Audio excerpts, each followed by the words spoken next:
Hello students. सो हमारा अब next topic है change in profit sharing ratio among the existing partners. Existing partner के बीच में क्या हो जाता है, रेशियो चेंज हो जाता है। तो बच्चों यहाँ पे हम सीखेंगे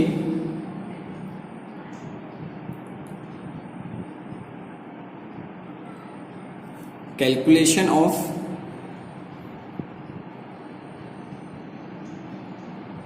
न्यू रेशियो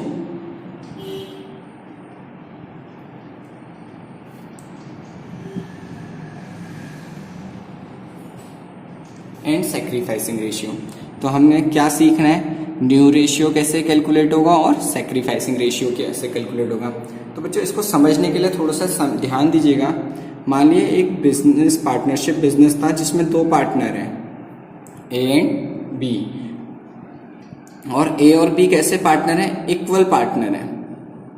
ई और बी कितने कैसे पार्टनर हैं, इक्वल पार्टनर है, मतलब जो भी प्रॉफिट होगा वो इक्वली डिस्ट्रीब्यूट कर लेंगे 50-50। अभी ए और बी जो बिजनेस कर रहे हैं ना, ये अपने बिजनेस को बड़ा करना चाहते हैं। ये अपने बिजनेस को क्या करना चाहते हैं, बड़ा करना चाहते हैं, लार्ज करना चाहते हैं। तो बच्चों अगर बिजनेस बड़ा करना चाहते हैं, लार्ज करना चाहते हैं, तो इनको किसी भी बिजनेस को बड़ा करने के लिए सबसे पहले चाहिए कैपिटल, मतलब मनी, और सेकंड मैन पावर। और किसकी नीड होती है, मैन पावर की। तो ए और बी ने डिसाइड किया कि वो बिजनेस बड़ा करेंगे और उनको दो चीजों की नीड है, एक कैपिटल की नीड है और एक मैन पावर की नीड है। तो ए और बी ने डिसाइड किया कि एक नए पार्टनर को बिजनेस में एडमिट कर लेते हैं, क्योंकि मैक्सिमम लिमिट 50 होती तो ये कर सकते हैं। तो इनने क्या किया, इनने डिसाइड किया कि एक नया पार्टनर जिसका नाम है सी, उसको सोचा कि इसको कहाँ ज्वाइन करा ले, बिजनेस ज्वाइन करा ले। तो ए और बी ने थिंक किया अपने बिजनेस को बड़ा कराने के लिए, और उसको ज्वाइन किस लिए कराया, सी को। क्योंकि जैसे ही सी बिजनेस में आएगा बच्चों, वो कैपिटल लेके आ जाएगा, क्योंकि बिजनेस में आएगा तो कुछ ना कुछ पैसे तो उसे इन्वेस्ट करने पड़ेंगे, ठीक है। साथ ही साथ जो हमारी मैन पावर की नीड है वो भी फुलफिल हो जाएगी। तो ए और बी ने डिसाइड किया कि सी को हम 20% शेयर देंगे। सी को हम प्रॉफिट में से कितना शेयर देंगे, 20% देंगे। तो बच्चों अगर किसी को हम 20% दे रहे हैं तो किसी के हिस्से से तो कम भी हो रहा होगा। तो आप सब लोगों को पता है कि ए के हिस्से से 10% कम होगा और बी के हिस्से से भी 10% कम हुआ होगा, तभी तो सी को 20% मिला। अगर किसी को फायदा हो रहा है तो इट मीन्स किसी को नुकसान भी होगा, अब बच्चों देखें तो सिचुएशन क्या हो गई होगी। अगर जैसे सी बिजनेस में आएगा तो नया शेयर क्या बन गया होगा, ए को मिलेगा प्रॉफिट में से 40%, बी को मिलेगा 40% और सी को कितना मिल जाएगा, 20%। समझ में? जो ए और बी पहले इक्वली डिस्ट्रीब्यूट कर रहे थे बच्चों, इसे कहते हैं ओल्ड रेशियो। जो मैंने ब्लैक पेन से लिखा है इसको बोलते हैं न्यू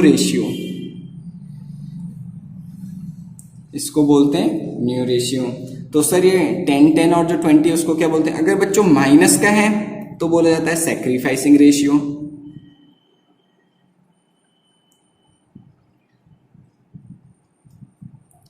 और अगर पॉजिटिव में आ रहा है, सी को तो मिल रहा है, तो उसको बोला जाता है गेनिंग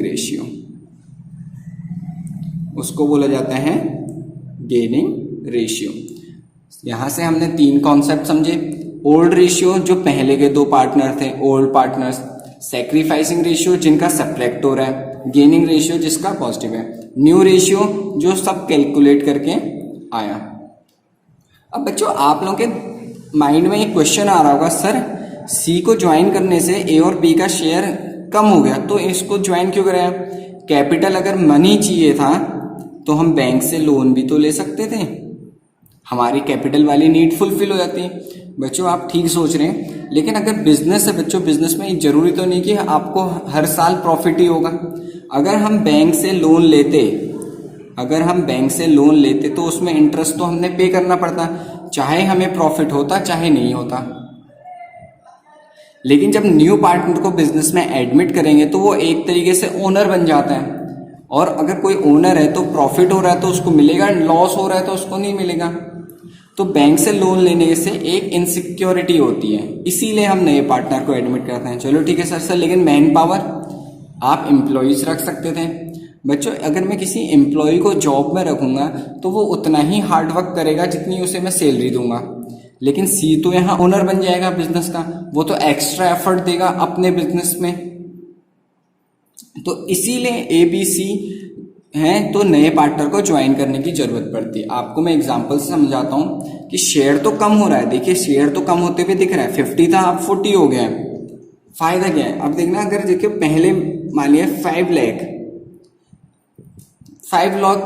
लाख का प्रॉफिट हुआ, पहले दो ही पार्टनर थे ए और बी, मान लीजिए इक्वली थे, तो कितना कितना डिस्ट्रीब्यूट हुआ होगा, 2.5 लाख एंड 2.5 लाख, कितना कितना डिस्ट्रीब्यूट हुआ होगा दोनों पार्टनर को, 2.5 लाख एंड 2.5 लाख। लेकिन बच्चों जैसे ही नया पार्टनर सी आएगा, एक तो वो कैपिटल मनी लेके आएगा, तो बिजनेस में क्या आएगा, पैसा आएगा, उस पैसे से हम नई टेक्नोलॉजी यूज कर सकते हैं, नई मशीनरी परचेज कर सकते हैं, और सेकंड मैन पावर वो भी मेहनत करेगा सी, क्योंकि उसका खुद का बिजनेस है। तो बच्चों नए पार्टनर के आने से पैसा आंसर है, तो ये प्रॉफिट जो 5 लाख है ये भी तो बढ़ जाएगा। मान लीजिए ये 9 लाख हो गया, क्योंकि हम नई टेक्नोलॉजी यूज करेंगे, एक हमारे पास एक्स्ट्रा सी आ गया पर्सन जो एफर्ट कर रहा है बिजनेस को चलाने के लिए, तो प्रॉफिट भी तो बढ़ेगा नए पार्टनर के आने से। मान लीजिए ये तीनों इक्वली रेशियो में डिस्ट्रीब्यूट कर रहे थे, हम मान लेते हैं, तो ए को मिलेगा 3 लाख, बी को मिलेगा 3 लाख, और सी को भी कितना मिलेगा, 3 लाख। तो इसीलिए बच्चों नए पार्टनर को एडमिट करा जाता है। देखिए पहले ए अपने घर कितने रुपए ले जा रहा था, 2.5 लाख रुपए, लेकिन अब कितने ले जा रहा है, 3 लाख रुपए। ये फैक्ट है कि शेयर तो कम होता है लेकिन बिजनेस का प्रॉफिट बढ़ जाता है।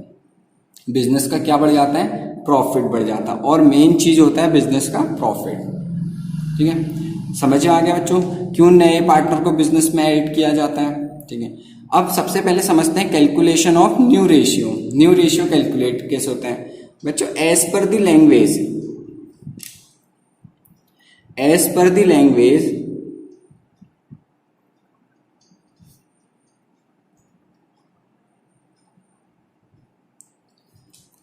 जो हमें न्यू रेशियो कैलकुलेट करना पड़ता है, जो हमें न्यू रेशियो कैलकुलेट करना पड़ता है वो 3 कैटेगरी में डिवाइडेड होता है।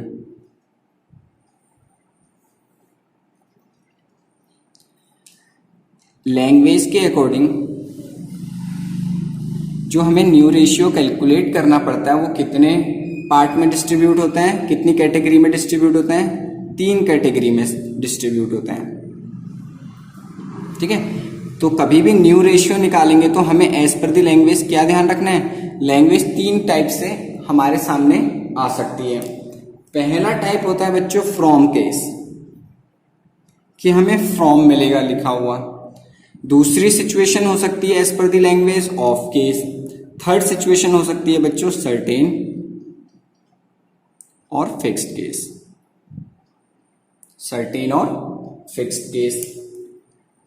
तो बच्चों मैं क्या बोल रहा हूं, जब भी हम न्यू रेशियो कैलकुलेट करेंगे एज पर दी लैंग्वेज हमें 3 कैटेगरी मिलेंगी। एक कैटेगरी होगी फ्रॉम केस, दूसरी कैटेगरी होगी ऑफ केस, तीसरी कैटेगरी होगी सर्टेन और फिक्स्ड केस।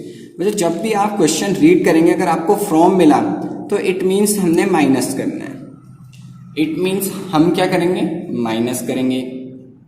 अगर ऑफ मिला तो हम मल्टीप्लाई करेंगे। सर्टेन और फिक्स्ड मिला तो वो लास्ट में समझेंगे, उसमें एक फिक्स्ड अमाउंट दे दी जाती है, जैसे हमने यहाँ पे दे दी थी, सी को फिक्स्ड अमाउंट दे दी थी 20%, तो इस तरीके से करेंगे।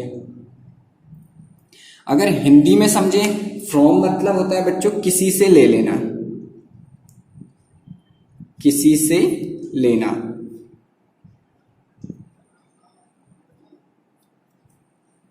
ऑफ जहां पे वर्ड आएगा उसका हिंदी में सेंस होता है बच्चों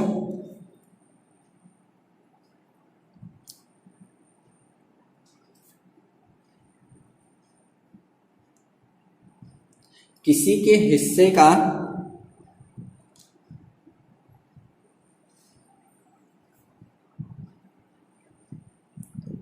कुछ पार्ट ले लेना,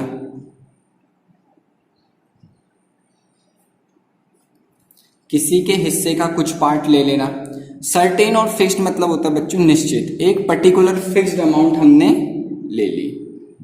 तो चलिए सर, हमें हिंदी में भी पता चल, हमें ये समझ में आ गया कि जब भी न्यू रेशियो कैलकुलेट करेंगे क्वेश्चन 3 कैटेगरी में आ सकता है, 3 टाइप की लैंग्वेज हो सकती है।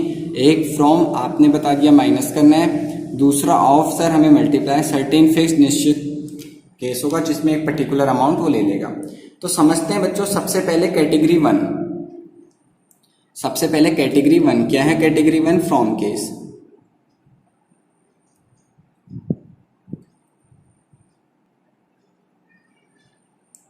Category first from language.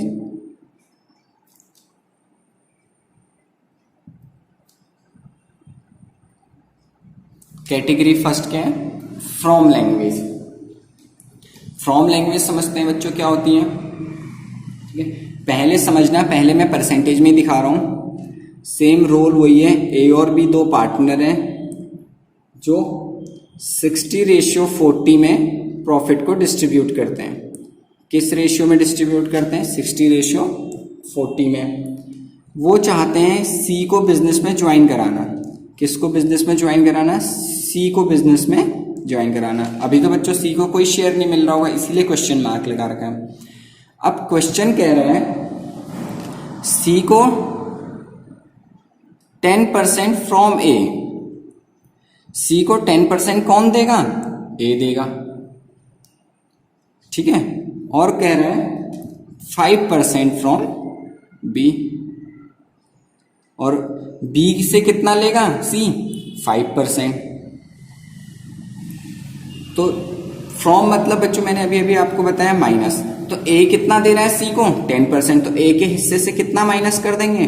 10%, क्योंकि सर आपने ही कहा फ्रॉम केस है तो माइनस कर देना होगा। बी कितना दे रहा है? 5%, तो बी के हिस्से से 5 माइनस हो जाएगा। बच्चों टोटल सी को कितना मिल जा रहा है? 10 ए से मिल रहा है और 5 बी से मिल रहा है, तो टोटल सर सी को मिल जा रहा है 15। टोटल सी को कितना मिल जा रहा है? 15। अब देखते हैं नेट इफेक्ट क्या हुआ। ए का तो न्यू आ गया कैलकुलेट करने के बाद 50%, बी का आ गया 35% और सी को कितना मिल गया? 15%। जो माइनस किया गया सी में वो प्लस कर दिया। तो बच्चों भी मैंने बताया जो 60-40 ए और बी डिस्ट्रीब्यूट कर रहे थे, दिस इज ओल्ड रेशियो। उसे क्या, कौन सा रेशियो बोला जाता है? Old ratio. जो माइनस वाले हैं उसे बोला जाता है सैक्रिफाइसिंग रेशियो।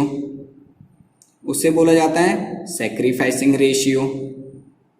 जो प्लस वाला है बच्चों उसको बोला जाता है gaining ratio.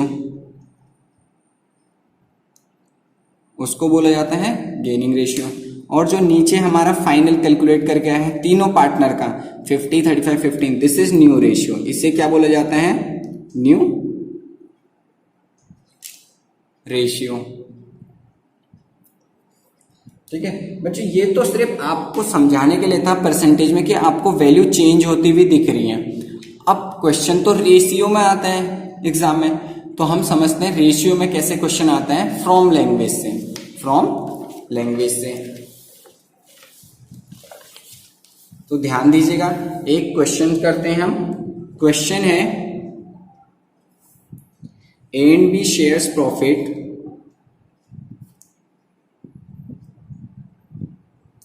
A and B share profit in the ratio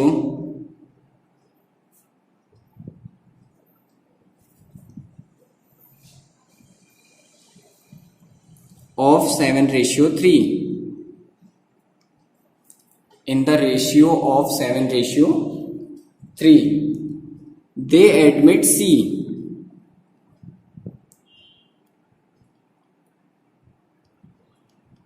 They admit C for 3/7 share, for 3/7 share, which he takes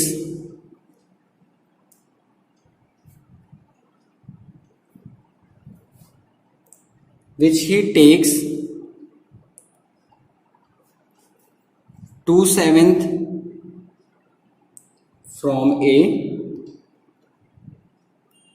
and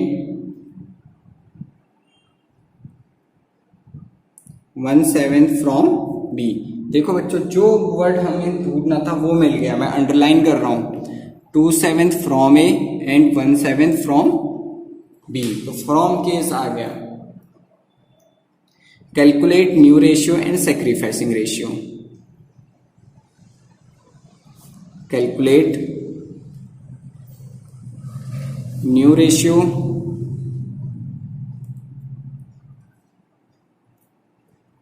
and sacrificing ratio. अब क्वेश्चन कह रहा है हमसे न्यू रेशियो कैलकुलेट कीजिए और सैक्रिफाइसिंग रेशियो कैलकुलेट कीजिए। ठीक है सर, करते हैं। पहले क्वेश्चन में देखिए क्या क्या दिया है। सोल्यूशन, ए और बी का ओल्ड रेशियो गिवन है हमें 7:3। क्वेश्चन कह रहा है सी को एडमिट करना है 3/7 शेयर के लिए। कितने शेयर के लिए? 3/7 शेयर के लिए। और बोल रहे हैं उसमें से 2/7 किससे मिल रहा है उसको? From A. 2/7 from A. और फिर क्वेश्चन बोल रहा है 1/7 फ्रॉम बी।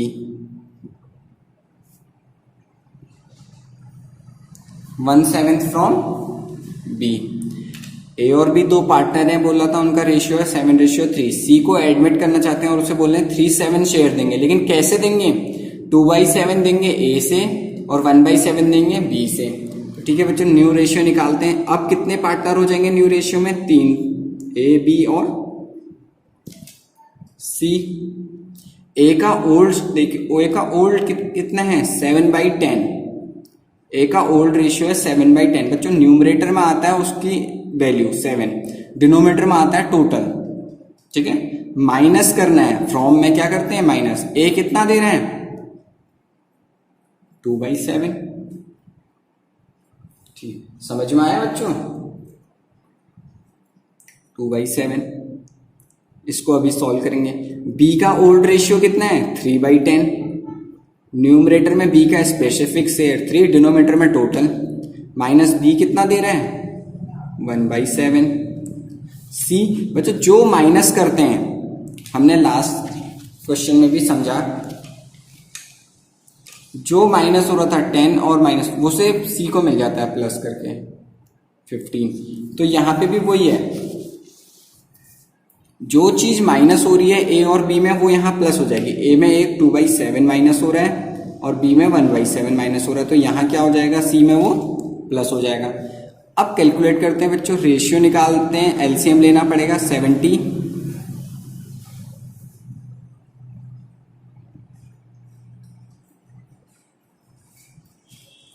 तो हमारा इसका रेशियो आ गया 29:70। बी का कैलकुलेट करते हैं, इसका भी एलसीएम 70 आएगा।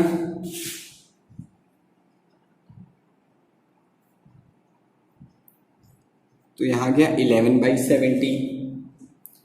अब बच्चों इनको ऐड करेंगे तो एलसीएम तो 7 ही आएगा, 2 + 1 हो जाएगा 3। 2 + 1 हो जाएगा 3। अब बच्चों एक चीज हमेशा नोटिस करना, ए बी सी का हमने न्यू रेशियो निकाला तो इसका डिनोमिनेटर 70, इसका डिनोमिनेटर 70, लेकिन इसका 7 आ रहा है। तो बच्चों हमें एक चीज जरूर करनी पड़ती है, डिनोमिनेटर सबके सेम करने पड़ते हैं। डिनोमिनेटर सबके सेम करने पड़ते हैं। तो मैं ऐसा क्या करूं कि ये मेरा जो 7 है 70 बन जाए? सर हमें 10 से मल्टीप्लाई करना पड़ेगा तभी 70 बनेगा। तो बच्चों जो डिनोमिनेटर में कर रहे हो आप, वही चीज आपको न्यूमरेटर में भी करनी पड़ती है। तो यहां से रेशियो निकालेंगे तो हमारा रेशियो निकलेगा अब 10 3 जा 30 एंड 10 7 जा 70। अगर अब आप चेक करेंगे तो सबके डिनोमिनेटर सेम हो गए। ठीक है, तो न्यू रेशियो क्या निकल गया बच्चों? जब भी न्यू रेशियो लिखेंगे तो डिनोमिनेटर जब सेम हो गया है तब डिनोमिनेटर लिखने की जरूरत नहीं है। तो डिनोमिनेटर सेम हो गया तो उसके बाद आया 20:11:30। तो जो हमारा सबसे फर्स्ट पॉइंट था कैलकुलेट न्यू रेशियो, हमने न्यू रेशियो कैलकुलेट कर दिया। न्यू रेशियो आया हमारा 29:11:30।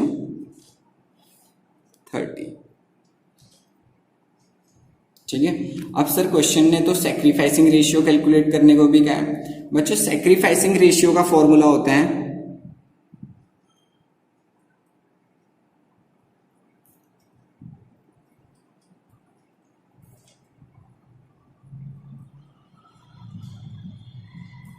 ओल्ड रेशियो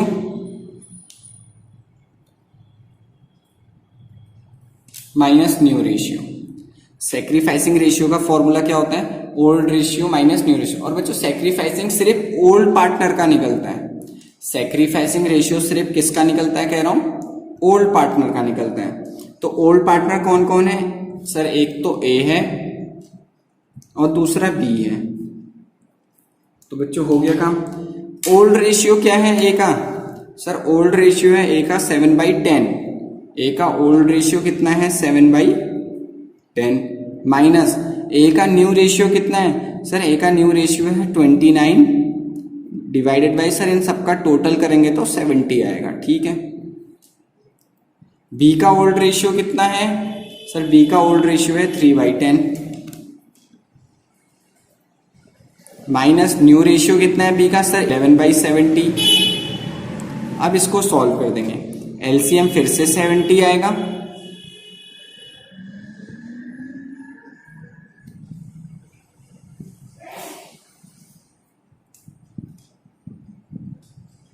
तो बच्चों यहां आ गया 20/70। इसका फिर से एलसीएम 70 आएगा और यहां आ जाएगा 10/70। तो इस बार बच्चों देखो डिनोमिनेटर सेम है, तो मैं लिख सकता हूं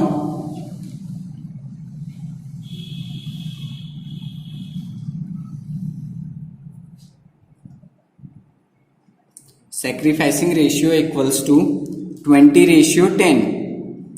20/10। बच्चों 20 और 10 फर्दर छोटा हो सकता है, अपनी मिनिमम वैल्यू पे आ सकता है। तो 2 10 जा 20 और 2 5 जा 10। बच्चों देखो अभी भी 10 और 5 एक पर्टिकुलर नंबर से फिर डिवाइड हो सकते हैं। वो नंबर है 5। 5 2 जा 10 और 5 1 जा 5। तो जो भी रेशियो निकालते हैं बच्चों मिनिमम वैल्यू पे निकालते हैं। किस वैल्यू पे निकालते हैं? मिनिमम वैल्यू पे। 20 और 10 को हम मिनिमाइज करते गए और क्या आ गया? 2:1। अगर क्वेश्चन ने हमसे डिमांड क्या की थी? Calculate new ratio. तो बच्चों न्यू रेशियो हमने निकाल दिया 29:11:30। फिर क्वेश्चन हमसे डिमांड कर रहा है सैक्रिफाइसिंग रेशियो की। सैक्रिफाइसिंग रेशियो आ गया 2:1। जो भी रेशियो आता है उसको उसके मिनिमम नंबर तक ले जाया जाता है और उसी नंबर से जो दोनों को डिवाइड कर। देखो 20 और 10 को 2 2 से डिवाइड कर सकते थे और 10 और 5 को भी 5 से डिवाइड कर सकते थे।